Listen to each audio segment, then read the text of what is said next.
Okay, it says that I'm now live. What a hassle. Holy bananas, that was a hassle.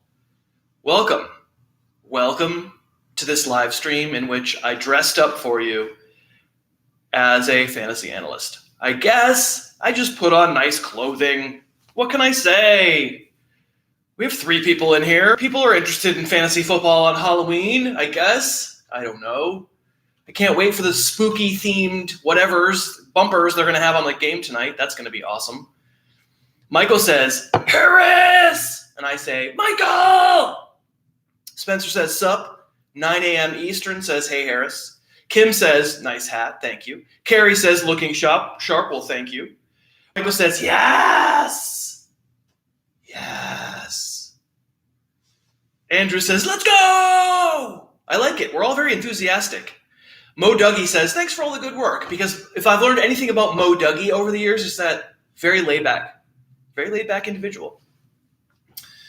So anyway, hi, here I am. It's a slightly different setup here aboard the yacht because the light got weird last year. Let's see. Ben says, Coleman going big tonight. Turkey mayo, no question about it. John Grella says, enthusiasm! That's how I feel too. Let's see. We got Hazelnut says, last of the Red Rifles. I don't think he's dead. He's a lot younger than I am, but he's not doing a lot of work right now. T's Baseball Life says, smash, smash, smash that like button. Eileen says, where's the sofa? It's right there. It's right there. Wow, I got like a funky head thing going on. What the hair is that? That's a little better. Right there. The sofa's right there. Spencer says, are you supposed to be John Elway? Really? I don't think I look like John Elway very much, but whatever. Tariq says, what's up? Let's see. Where's Zach? Zach says, sorry I missed your meetup last week. I was busy getting married. Unacceptable, Zach. Unacceptable. Where are your priorities? Obviously. Uncool. Kim says, if Breida and or Mostert are active tonight, should I play Jeff Wilson over Chris Conley? Deep league desperation. No, I think, right now we don't know. We've heard that Breida is going to be active. We've heard that Mostert is going to be active for this game here in a few hours. I think you should probably be leaning against using Jeff Wilson if that's the case. Can't legislate usage. Can't tell you who's going to play and who's not, but just so many more bodies means so much more risk. I think you go Conley and you just go, you hope D.D. Westbrook doesn't play, really, is what you're hoping. So there you go. Chef says 49ers Super Bowl, and that's it. Just exclamation point, because there's enthusiasm when your team is 7-0. Should be enthusiasm. Patrick says, hey, Harris, I've been rocking your theme song. All right. Now, you talk about the theme song for the YouTube show, that's Quiet Company. But the theme song for the podcast is Apex Manor, so it's all like a thing. It's all like I'm confused now. Tilt says, like button smashed, looking fancy in the jacket. Oh, so fancy. So fancy. Look at that. Look at this nonsense right here. Indochino, not even sponsoring, and I say Indochino shirt, Indochino coat. Come on. Bryant says, who are your favorite deep dynasty stashes? It's so tough. I like the question, but it's like the kind of list that I need to really think about. It's hard for me to just go, here they are. Somebody, John from the DraftKings winner from the last 4 weeks in the podcast, he asked a similar question. I was like, who can I talk myself into? Like, Auden Tate came up in my mind, like just sort of, I wouldn't say he's my best one or whatever, but I'd say he flashed in my mind as someone who I thought nothing of, in that it wasn't that I thought he was bad. I thought nothing of Auden Tate. And I've been really impressed, and I wondered whether A.J. Green's going to come back, and I think Auden Tate has the look of maybe a number 1 someday. So I can't say that's my best dynasty keeper guy, right? But I'd say it's one guy that I'm intrigued by, who should be pretty cheap. Mohammed says, sitting on top of my league thanks to Chris Harris. Well, I don't want the thanks because I don't want the blame. I got people who bought the Almanac who are 7-0. I got people who bought the Almanac who are 0-7. I had some adjectival guy just on Twitter go, your ranks have been trash. Okay, dude. And you're muted. The thing about it was I was feeling charitable, so I didn't block him, but he's muted. It was great. AJ says, Lamar, you can't sit him, right? I agree. Can't sit him. Got to play him. It's a great test for the Patriot defense. I wear the footy pajamas. As you know, my sense is I could conjure a world where Belichick just goes, this is a regular season game, and we're going to see these guys again. So I'm not even going to try to bring out the fancy stuff and contain them. I'm not saying that. That's not what I'm predicting is going to happen, but it's a story you're going to be able to tell yourself either way, because I don't think Belichick particularly cares about going 16-0. I think he wants to win every game he's coaching, but is also smart enough to know that things are building, right? And so maybe everything that you want to show to contain one of the great running quarterbacks, maybe you don't need to show right away, but maybe you do. Maybe they want to make a statement. Maybe they want to crush the kid's spirit. Maybe, I don't know. I think in the end, though, you have to use them. I agree. Yuya says, we meet again, Boomer. And you're not talking about Chris Berman. Vada says, hey, Chris. No, he says, hey, he or she says, hey, Harris. I apologize. Shelton says, gotta love Thursday nights. I guess. I'm kind of excited for this game. I'm much more excited for this game than I was for Washington against Minnesota. That just felt like lambs to slaughter. This feels like, okay, cool young quarterback. Let's just see. They really haven't taken the reins. I said this in the podcast. They haven't really taken the reins off him at all. And I'm interested to see if they do. I'm interested to see if, given it's a really great pass rush and Nick Bosa's playing great, it's a really good defensive line, can we maybe get him running a little bit? Can we take some of the starch out of the pass rush with some naked boot action, with some downfield stuff that the Cardinals haven't been running, stuff that eventually I absolutely think that Kyler Murray is capable of and will do and will have a successful career. But they just are really, really babying him right now, and he's a baby, so that's okay. I'm not trying to be super critical, but it's why I was never all that enthused about Kyler Murray for fantasy this year. And I would like the state of the art. I've obviously watched him every week, haven't seen him do a lot, but national TV, I'm interested in what people think of Kyler Murray by the end of this night. So I'm into it. I'm with you. Pair that jacket with some Montembeau jeans. Well, Nick, I hate to say it, Montembeau jeans. They're black, though. Can't really see them. But there they are. Pair the jacket with the Montembeau jeans. I have done it. And Montembeau also not sponsoring. I'm just generous with the name drops. Tariq, is David Montgomery a 1 week wonder last week?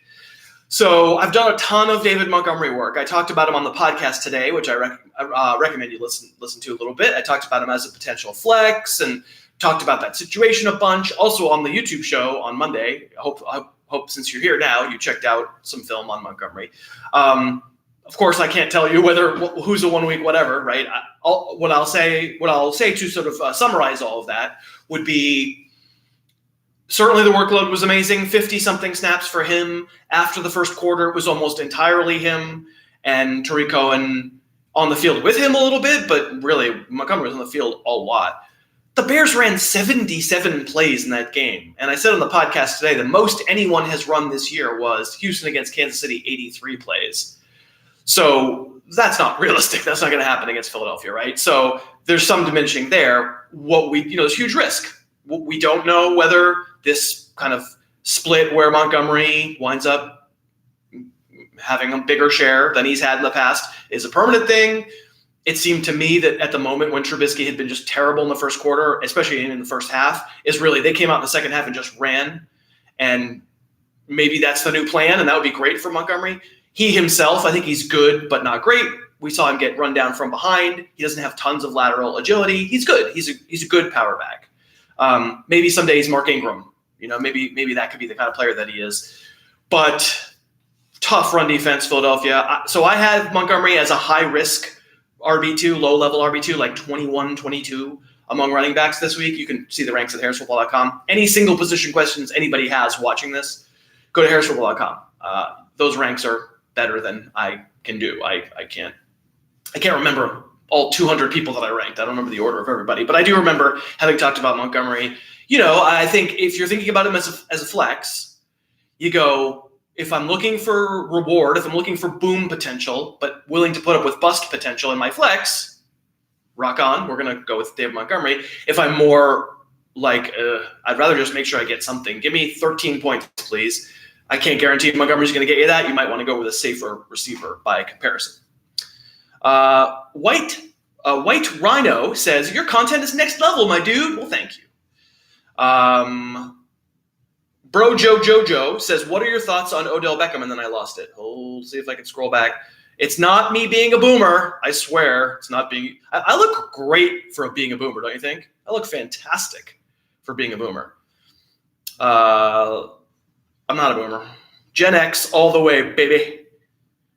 Okay, I found it again. What are your thoughts on Beckham? Are you trying to abandon ship where you can, or on name value, or stay put? Well, you're definitely staying put. You're not abandoning great players. It's not the way to play fantasy. You ride or die with guys who are down.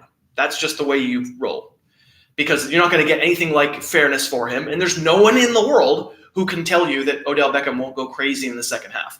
I promise you, last year, I didn't do live streams on the YouTube last year, but in all the various areas where you could get a hold of me last year, I had so many people saying, I need to get rid of Julio, right? Julio can't score a touchdown, right? This time last year, Julio had no touchdowns. And people are like, oh, he's got some yards, but no touchdowns. He can't score touchdowns. I need to get rid of him, right? I have to get rid of him, right? And I said, no. I don't know what's going to happen, but he's a great player. Distressed assets are to be acquired, not to be traded away. You can't get fair value, and no one in the world can tell you that Beckham won't have a good second half. He's unbelievably talented. Baker Mayfield isn't playing well, but he's not a bad quarterback, and they know where their bread is buttered, and they want to get him the ball. So, and he's healthy. So, if anything, I'm still buying on Odell Beckham. I would still be buying cheap. I would not be selling. It's not the right way to play fantasy.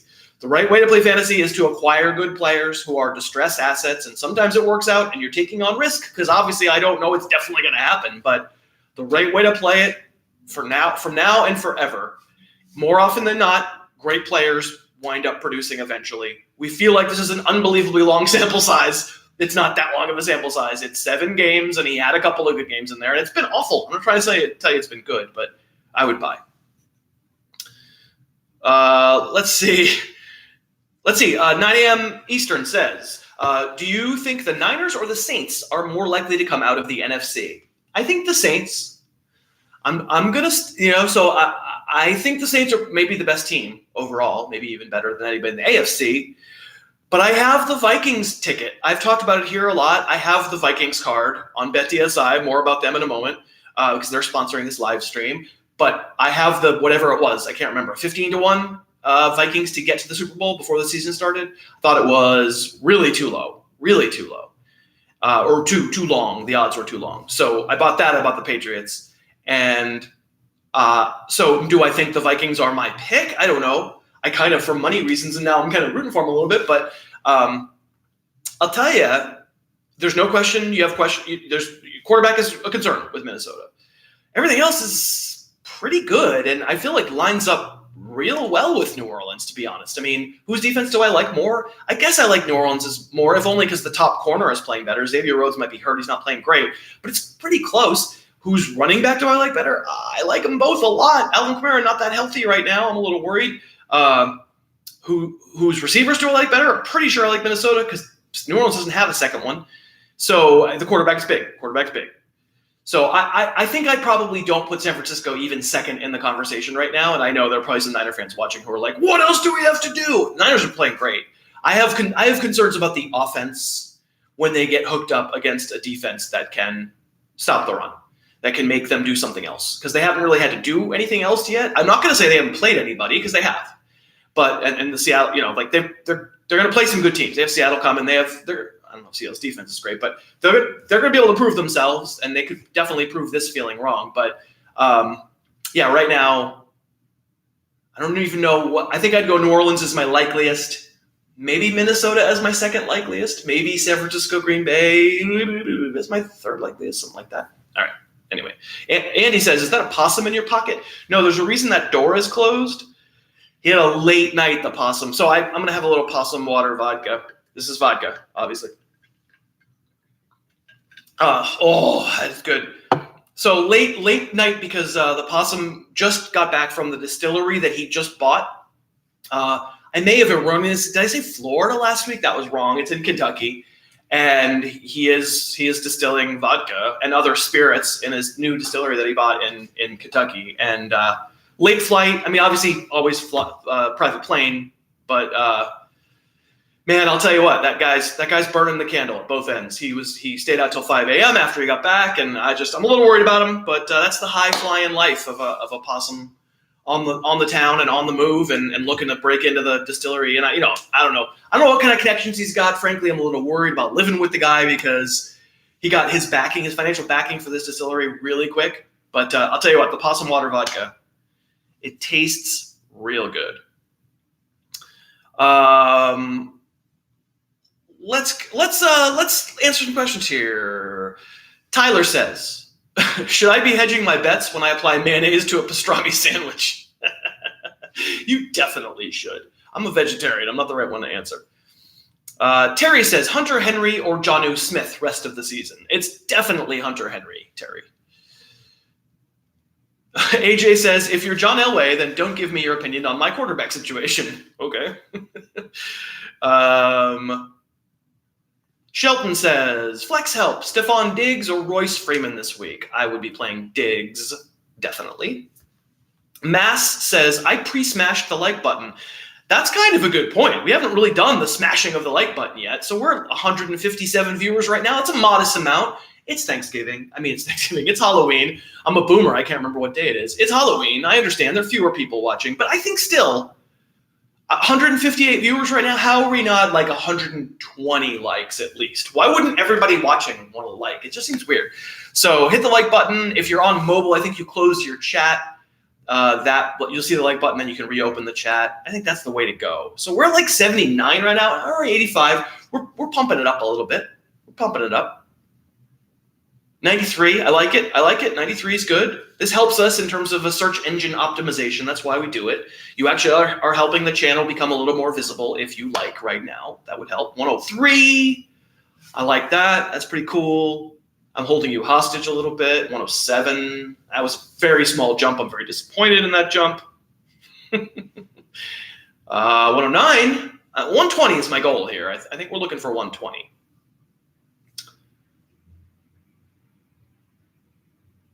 $111, that was bad. I am talking to you. I'm talking to you right now. You got to like this thing to keep it going. Otherwise, I'm just sitting here 112. We should really get to 120. Pretty sure. 116. 118. And 120. We did it. Thank you. All right. How do you pronounce Oziel? That's a great first name. Oziel. I apologize for screwing up your name, but I love it. It's a good question too. How are the Bears using Tariq Cohen differently than last season? Heard you say that a few weeks ago. Let's face it. In the end, everything's not working. Especially the passing game's not working. They had the ball so much last week and still couldn't make any receiver really all that useful.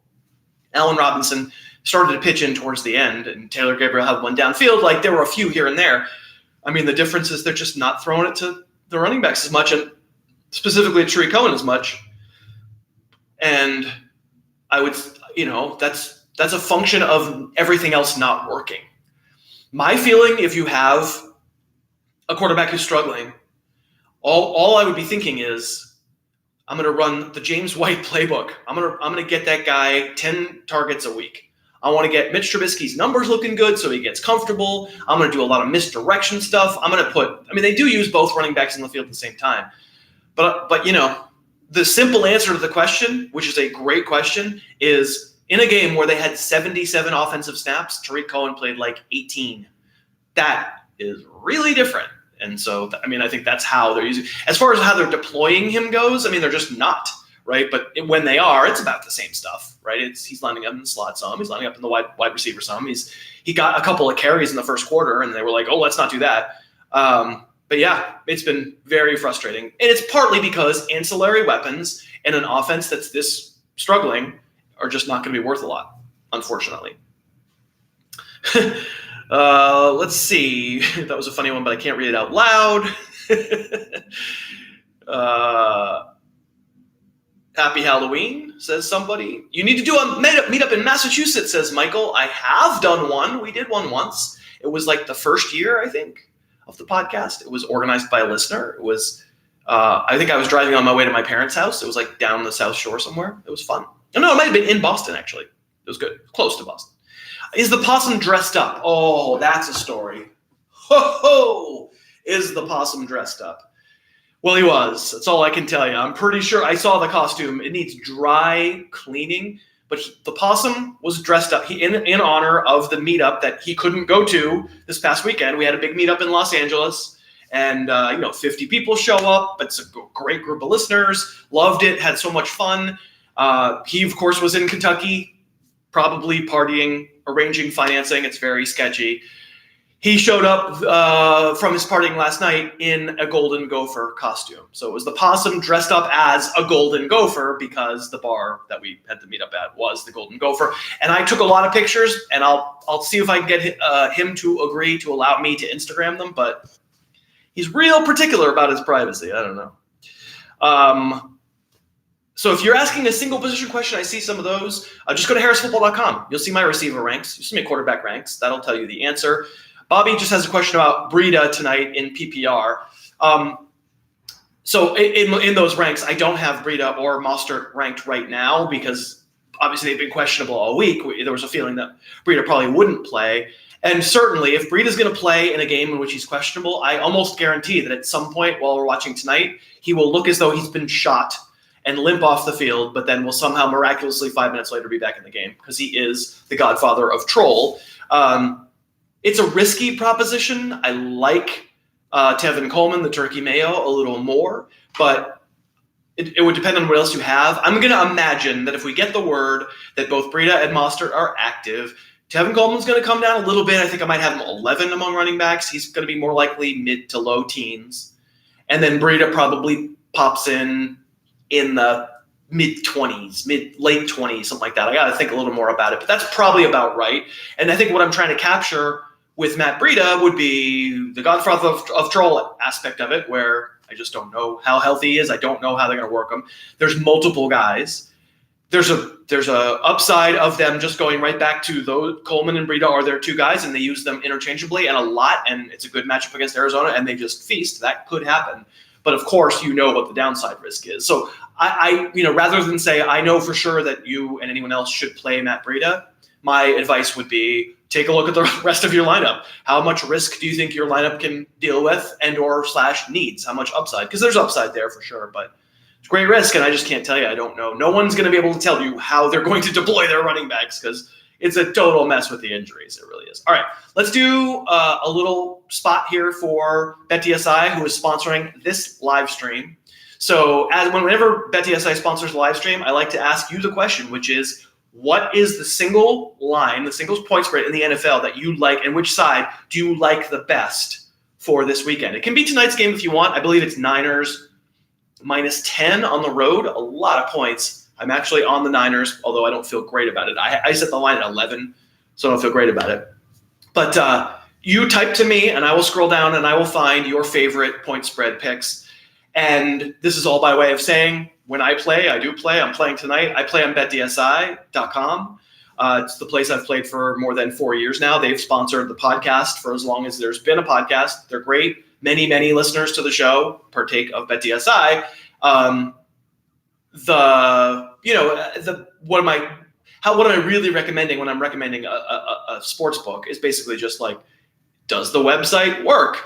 When I get there, do the odds seem about right? When I place a bet, does it go through? It's pretty basic stuff, but BetDSI passes with flying colors. They're great. If you're a regular player and you want to play a lot and you don't have an account at BetDSI, go to betdsi.com, use the promo code HarrisTube, and they will match your deposit up to $500. I think they'll give you double your deposit. So you deposit $100, they'll give you $200 to play with. Now, you can't cash out those $200 because that would be a bad business model. But gradually, if you play a lot, they have a way for you. As long you stay alive. That money, little by little, the more bets you place, that money becomes yours more and more portions of it. So if you're a regular player of sports book, you know what I'm talking about. If you're kind of like, I kind of thought that would be cool to maybe make a bet. That's cool. Then don't use that promo code. Use the promo code Harris25. They'll match 5% of your deposit, and so it won't be as much of a rollover. So when you want to cash out, you'll be able to cash out easier. Either promo code betdsi.com is great. It is where I play. I'm going to scroll down. I'm going to find your point spreads that you like the best. I got Robert. It's funny. Robert says Lions +2, and Set Shot says Raiders -2. Same game. It's too close of a line for me to feel like amazing about it. I am on the Lions at +2, but I don't feel amazing about it. I think I might have gotten it at 2.5, and I think I set it at 3. So take that for what it's worth. But I'm with you that that's a very interesting game because the Raiders clearly have been disrespected overall in Vegas, like kind of the entire season.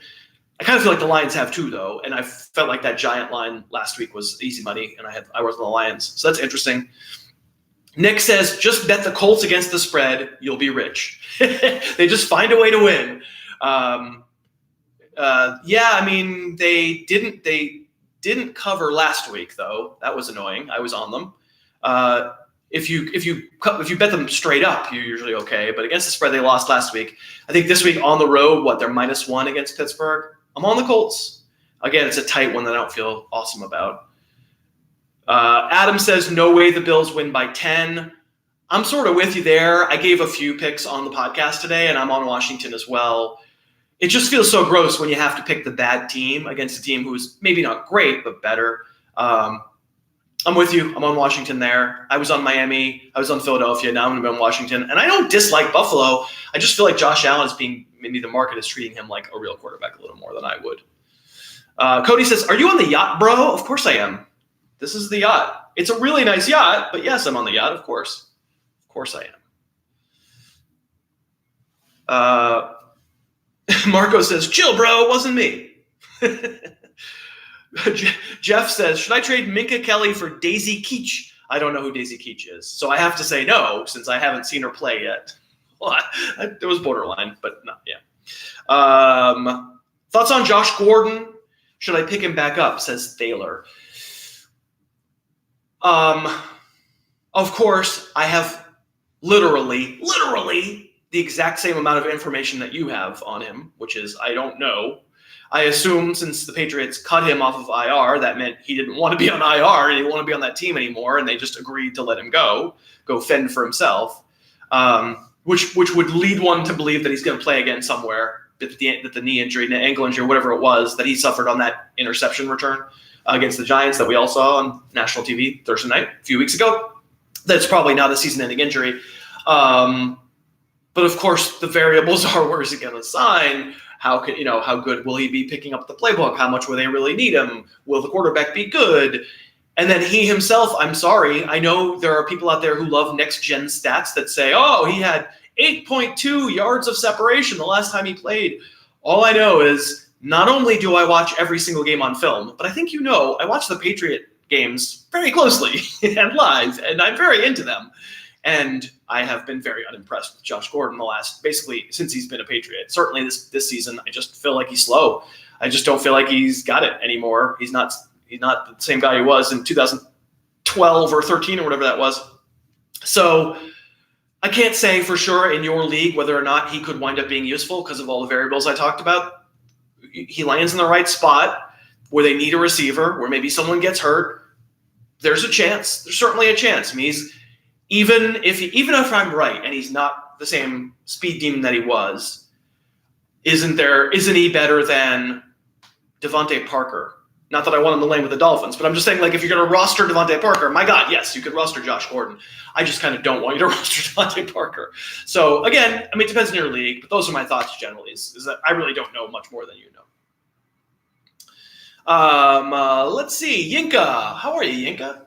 Hi, Chris. Are you thinking of Sterling Shepard over James White in a PPR? I think I would play White. I think it's arguable either way. I did put Shepard back in the ranks right before we started this because it seems like pretty clear he is going to play. And I promise once we're done here, I'm going to get in there and I'm going to fix whatever 49er stuff needs to be fixed. I got it. I got you. I will. So I think I'd play White just because I don't exactly know what Shepard's situation is. It feels like White. I mean, Shepard probably has a little more upside, but really, how much more upside does Sterling Shepard have? James White, I think we think of just as the safe floor. I got 50 yards and 6 receptions coming from James White a lot of weeks. And then maybe sometimes there's a long one like there was against Cleveland, or maybe sometimes there's a touchdown. And Sterling Shepard can certainly do that. Is he going to do more than that? Can he score a touchdown? I mean, he's probably a little likelier to score a touchdown than James White and a little likelier to have 2 catches for 14 yards if Daniel Jones just has a really bad game. My feeling is that probably depends on what you need, but Shepard doesn't give me the kind of upside that I feel like I really need to bench the safety of James White for. Let's see. Ixis says, "Hey Harris, I have Derek Carr, no one else on waivers in my deep league. Should I trade Diggs for Dak Prescott? I don't like it, but I get that." So I do. Anybody watching, I do a rest of the season ranks at harrisfootball.com. I update a top 100 every week, and it's the best I can do. But I don't know what's going to happen. I'm just sort of guessing along with the rest of you. And I'm trying to do it based on what I think of the players and what I've learned about the teams and the situations and all that stuff. But if you look at the ranks, you're going to obviously, you're going to see Diggs a lot higher than Prescott. But that doesn't automatically put the kibosh on it. It doesn't automatically mean, you're stupid for considering it. Because like you said, in some leagues, if you're just stuck with someone you don't like and there's no other way to get someone, well, you're going to have to overpay. And I think you would acknowledge that Stephon Diggs had a pretty good few weeks here, and you would be overpaying to get Dak Prescott, who has been a little less awesome. He's been pretty good for fantasy, but there's just been warning signs that you go, you could see old Dak. You could see sort of unreliable Dak. You could get a little concerned about that. So I don't love it, but I get that if it's the best you can do, it's the best you can do. I would love to trade less to get him because I like Diggs an awful lot. I think most of you know. But I get, I think it's not a fair trade, but I get that sometimes you don't have a choice. Let's see. Justin says, would you trade Mixon for Chark this week? I probably do have. I don't really remember my ranks. You should go to the rest of the season ranks. I'm going to guess I probably have Chark ahead of Mixon, so I'm really okay with it. It strikes me as fair in that Joe Mixon is a distressed asset. And you might need someone this week, and you're not going to get Mixon this week, that's for sure. And you're not getting what we would have considered fair value for Joe Mixon 2 months ago. But it's fair to go, all right, well, that offensive line's a mess, and that team's a gross, and who's the quarterback, and blah, blah, blah, blah, it's gross. You're giving up the upside that Joe Mixon becomes Joe Mixon in the second half, which is still possible because he's a really good player and because teams sometimes figure things out and because the schedule gets easier and because lots of things, right? But you're also giving away the downside of him continuing to have games where he has 10 carries for 30 yards and no touchdowns, and you feel completely screwed. So I don't love trading away distressed assets, but I do like DJ Chark, and I would imagine if you look at the rest of the season ranks, I would imagine you would see Chark's name higher than Mixon. That could be wrong. I don't remember. I would say if you're looking 1-for-1 in trades, look at the rest of the season ranks. What I would look at. Andrew says, that's not one. Thoughts on Deontay Johnson? Yeah. I don't want to use Deontay Johnson. I think I might have to in La Liga this week because I've this has always been the stacked bye week. I didn't intentionally stack them, but just I got a lot of guys off. Julio Jones and Michael Thomas both off. I mean, hey, I'll take it for 1 week. I can live. But I'm probably going to have to activate from the rookie list and play Deontay Johnson. I'm not happy about it. And the thoughts are, of course, it's Mason Rudolph. He's terrible. I mean, I hope you didn't watch Monday night. I hope you did something fun because I had to watch Monday night. It was bad. I was not pleased with having to watch Monday night. And Rudolph's numbers wind up looking okay, but anybody who watched that game knows. I mean, first half, he was just so bad. And they got him going because in the end, Miami just is terrible. It's an XFL team. It's bad. But I don't really, I think it's a valid concern to say I'm really worried about Juju Smith-Schuster, let alone Deontay Johnson. And the big Deontay Johnson play in that game, the touchdown at the end of the first half, I've said this several times on several different platforms, and I don't really believe that it's true. But if you're a conspiracy theorist, and it's 3rd and 25, and it's about to be the end of the first half, and Miami's winning 14-3, and Brian Flores goes, timeout, and calls everybody over. They go back out there again, and then 8 guys rush the quarterback, and Deontay Johnson's standing there going, oh, hi, I'm open, hi. And Mason Rudolph throws it to him, and he just runs because there's nobody there. The conspiracy theorist would go, I think Miami wanted to lose that game. I don't think that's probably true, but let's just say there was a little blood on that touchdown. I'm just not that excited about Ansel. He's a fast guy. Any fast guy can make a play in any given week, and if you play the Dolphins, maybe you're gonna, but I would not be that excited about Mason Rudolph ancillary weapons. He bad. Mason Rudolph bad. Play a look on the guitar. Oh, yeah, there's the guitar. It's a little guitar. It's the Extreme Cutaway. It's probably not tuned.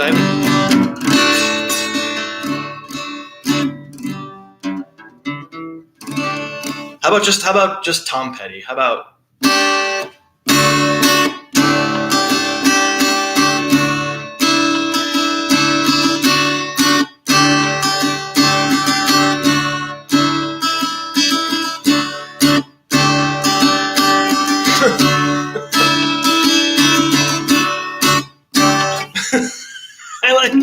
I like Lindsay. Hi, Lindsay. How are you? She goes, play something spooky. I will soon. LOL, play something spooky. That was pretty funny.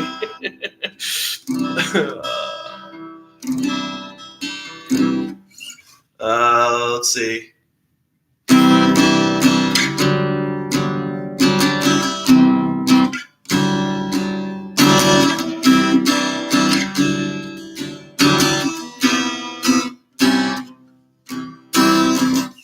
Do the Monster Mash. Incredibly talented, I know. Multi-talented.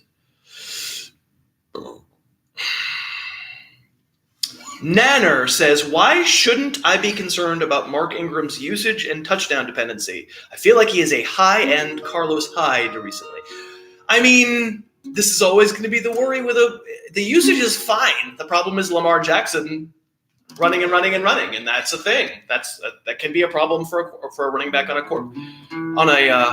a team with a quarterback that's this good of a runner.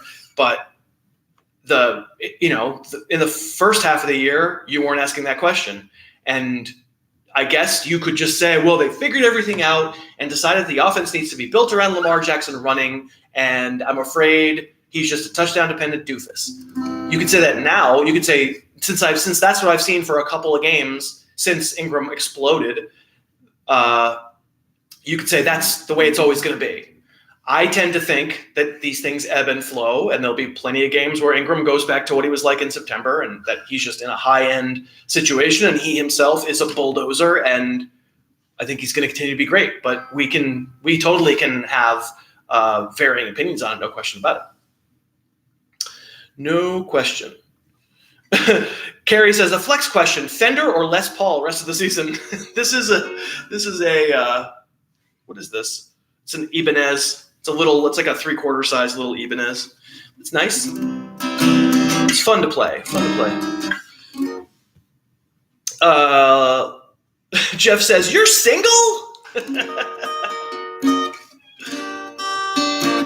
Yes, amazingly. Is Todd Gurley's offensive line screwing him? They sure are. It's been rough. It has been rough. Which Iron Man says, which little guitar should I add, Baby Taylor or ukulele? I have no idea how to play ukulele. That's very different than playing guitar. I got no idea. That's not in tune.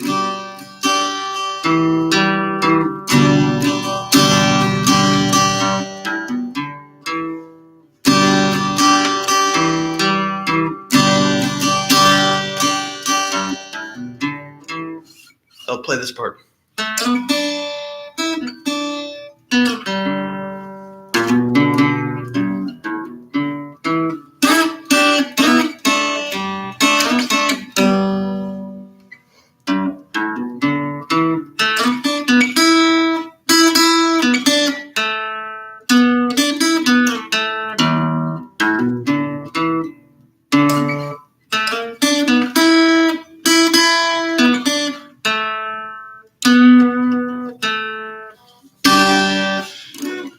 little screw up there, but hey, it's live. Give me a break.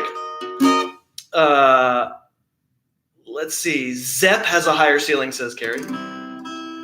I see that D major chord. Hollywood or Darnold in a superflex. I would say probably play the quarterback as much as I'm scared of Sam Darnold.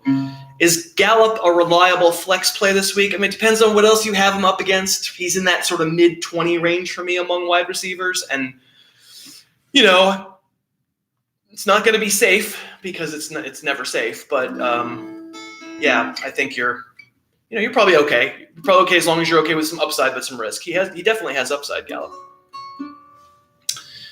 Tom says, is Chicago D still a no-run zone, or is it just a tie-breaking factor? It's the pass defense has been better lately. That is for sure.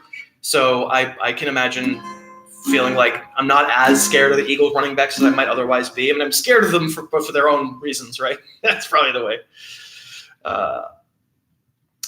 Do I even want to add Josh Reynolds? Seems like Cooks is cooked with another Cook-cushion. Yeah, I mean, we just don't know anything, obviously, about Brandon Cooks' health, but you're right. I mean, and on a 10-team league, you don't want to be using Josh Reynolds, and I have a feeling in a 12-team league, it's going to be the same story, which is if your offense isn't good anymore, it's not real good, then Cooper Kupp feels pretty safe, but everybody else, you sort of go back and forth, and it gets real frustrating. I mean, was it great with Brandon Cooks and Robert Woods? It just felt like they went back and forth, so it's not like I would say you can't add him, especially in a deeper league, you could add him, but I would have a hard time. Being super excited.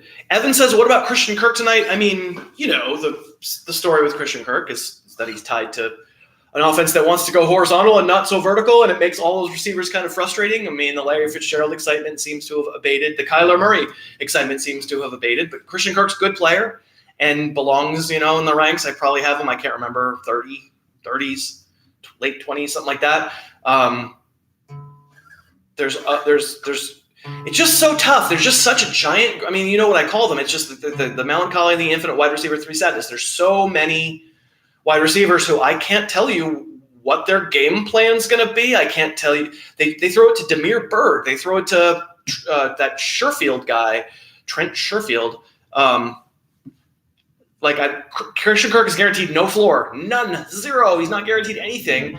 They don't run two receiver sets ever. Back in the day, if you got two receiver sets, well, there's only a couple of guys who could catch it, right? And now, I mean, there's more five receiver sets in Arizona's offense than there are two receiver sets. So there's just so many bodies out there, and it makes it frustrating. But, of course, make one play, you can make your week because he's really talented. But so it's just part of that group of, very, very nice, decent upside, but just terrible, terrible downside.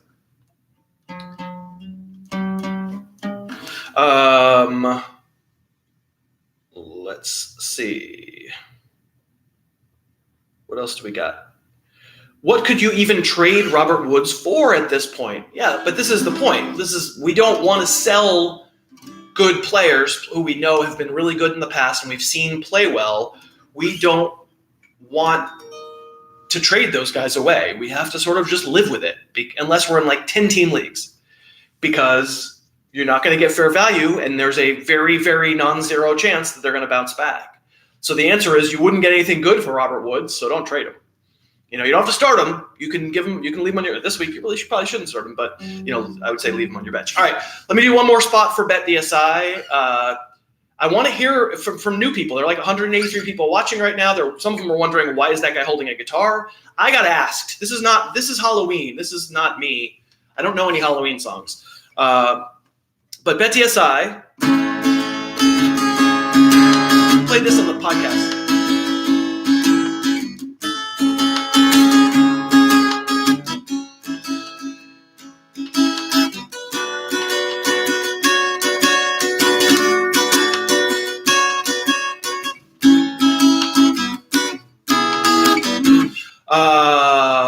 BetDSI, it's where I play. What I would like to know from all of you, play Stairway. I think I got that. I got the beginning of Stairway. Let's see.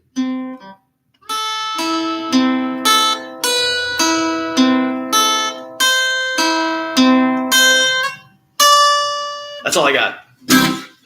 No Stairway, says Wayne's World. That was pretty good, you have to admit. That was a request that I knew how to play the beginning of. So BetDSI, what I want to know from you, take a look at the lines right now. What's the point spread you like best in the NFL this week? Do you like Niners -10 on the road tonight, or do you say the Cardinals cover that?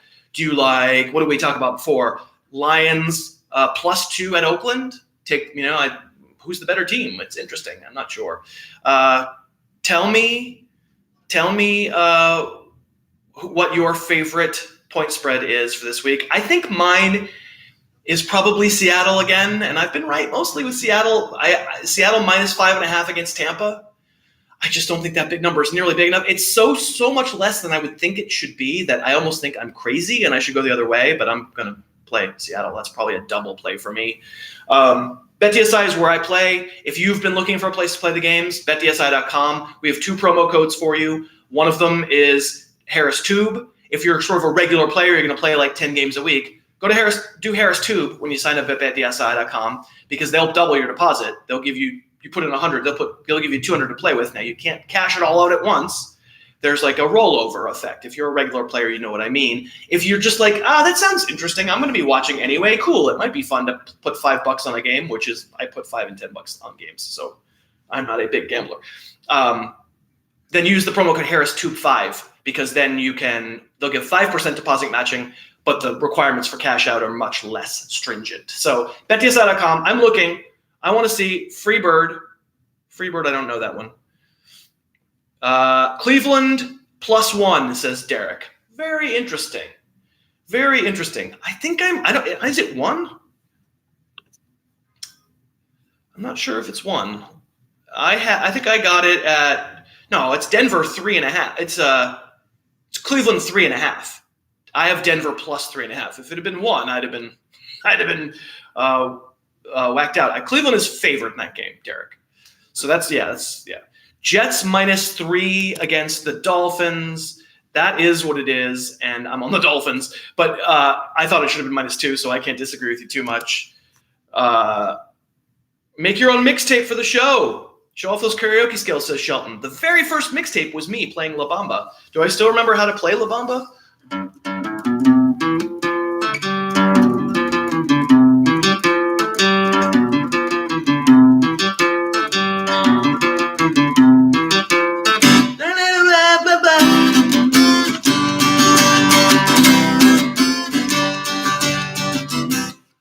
Remember how to play it. How about that? I'm a boomer, but I'm not senile yet. We see Iron Man says Green Bay -3 against the Chargers on the road. I think I'm on the Chargers. Ugh, I hate to disagree, but I think I'm on the Chargers there. I think it was 3.5. Can you play Eruption by Van Halen? I cannot. I don't even know what that is, Anthony. I'm sorry.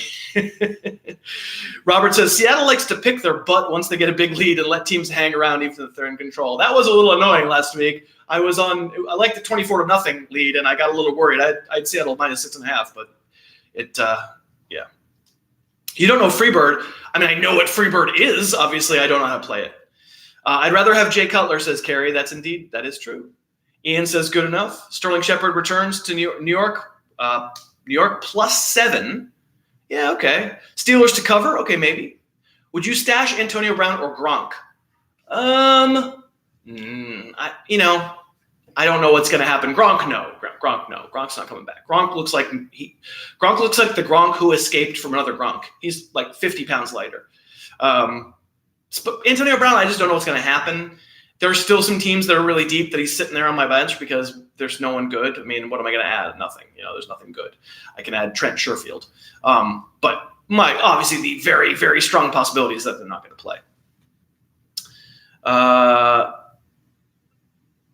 Thoughts on adding Josh Gordon? I gave those thoughts already, and my thoughts are I'm not that excited about it, but I'll let you know when I know where he lands. But I'm likely not going to be that excited about it. Steve says Chiefs over Vikings. That line is actually not a line right now. That's off the board because nobody knows if Mahomes is going to play. Minnesota is the road favorite if Mahomes doesn't play, and if he does, Chiefs are going to be favored, clearly.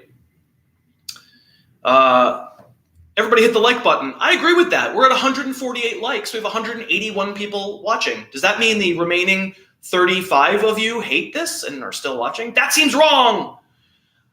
Hit the like button. Hit the like button. Hit the like button. Chris says, how about thoughts on Darius Geis? So it does seem like he's designated to return on the the IR return list in a couple of weeks, maybe next week for Washington. And my thoughts are, how excited can anybody be about anybody in Washington? I mean, I guess we're working ourselves into a frenzy over Mark Walton. I'm more interested in Darius Geis than I am in Mark Walton. Best case Darius Geis, independent of team, is better than best case Mark Walton. I mean, Mark Walton's probably never going to be really a three down back in the league. He's Gio Bernard. Like, he's probably not. That's fine who he is. Whereas Darius Geis, we had hopes. I wasn't all that high on him last year, but there's hopes, and I think they would be very interested to know what he has if he is actually healthy after his knee surgery. But it's a long way from here to there, and we're already at week 9, and it strikes me that he gets a couple. He plays week 10, he plays week 11. Now we're starting to get. It's now week 12 and week 13, the last 2 weeks of our fantasy regular season, and we really need wins. Are we really going to go to Darius Geis? It feels like he would be a break glass in case of emergency kind of guy. So I'm going to say I'll probably wind up ranking him, but I'm not going to want to have him on a good team, I guess I would say. Yawn says, thoughts on Kenyon Drake, floor and ceiling for this game coming up. I mean, I don't know whether David Johnson is active. That would be a key thing. I mean, all we've heard from Cliff Kingsbury, why would he tell us that, is that it's some form of rotation. If David Johnson's in and winds up feeling great and performing well, then I bet they would just go with David Johnson, but maybe not. I don't think Drake even has all that much ceiling in this game, and he certainly has the floor to do nothing. I ranked Drake, I can't remember, 30-something probably among running backs. I am highly skeptical that this is a big Kenyon Drake game. He can make one big play, but yeah.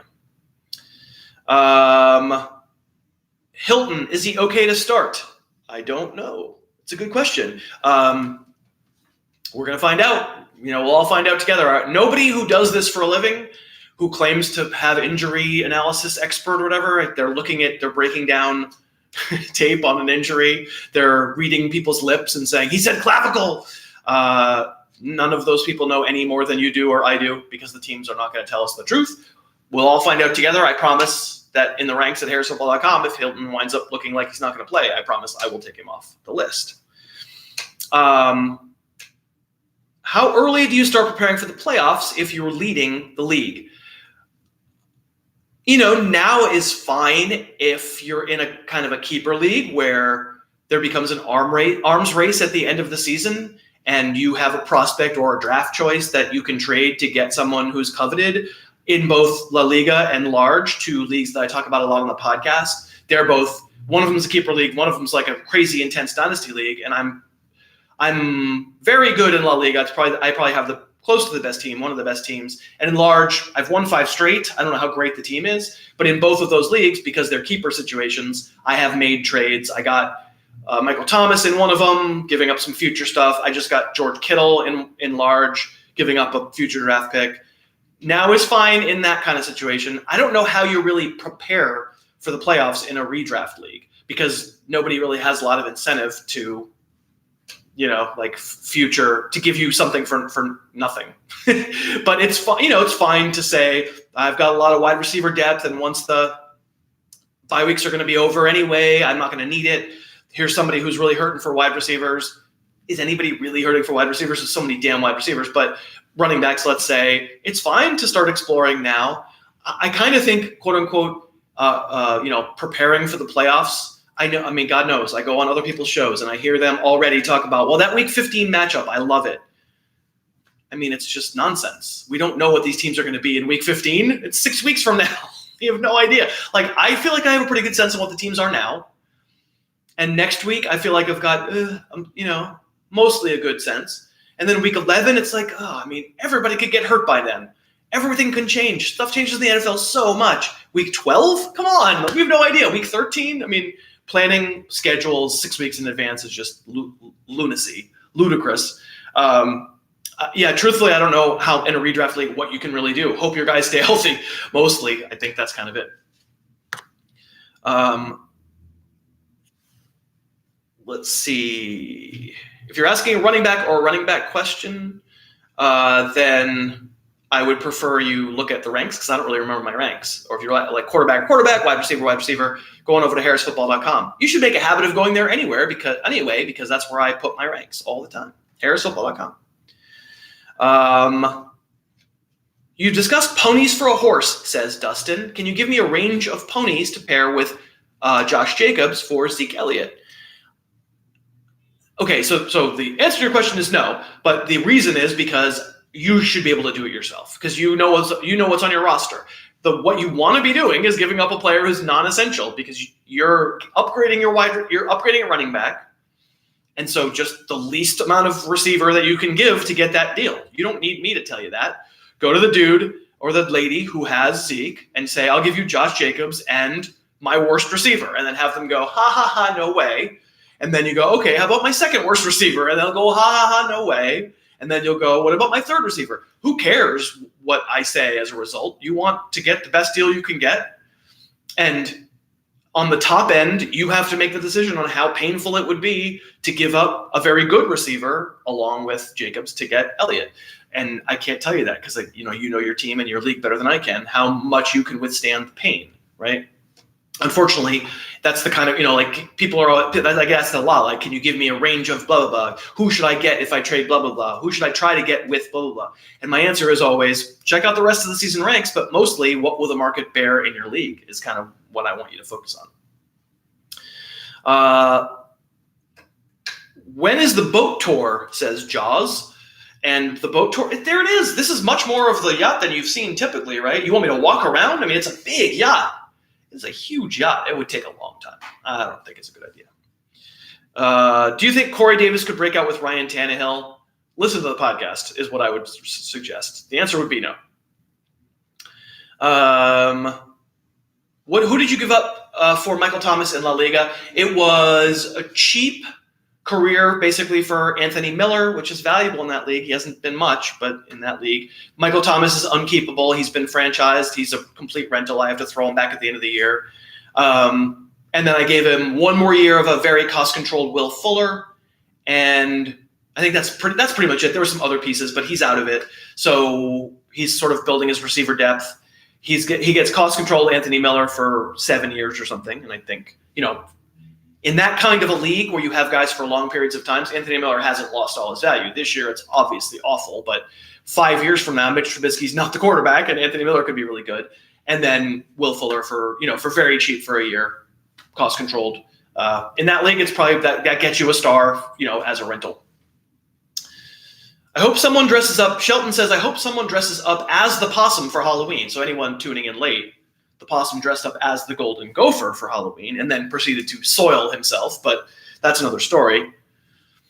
Robert says, why is air yards important if the pass is 7 yards off? Yeah, it's not. Average depth of target is dramatically overstated if it's Josh Allen. And he frankly doesn't throw it down the field that much this year. But no, it is not important. That is correct. Statistics are very, very misleading, and they can be wielded to make lots of arguments that are kind of contrary to one another at times. Okay, I think we're at the end here. I appreciate y'all. Thank you. I hope you have a happy Halloween. I hope you enjoy the game tonight. I'm going to go research what's going on with the injuries, and I'll go remake the ranks at harrisfootball.com. I think we probably still have a little bit of time till the inactives come out. Enjoy yourselves tonight. Don't go too crazy. Be safe.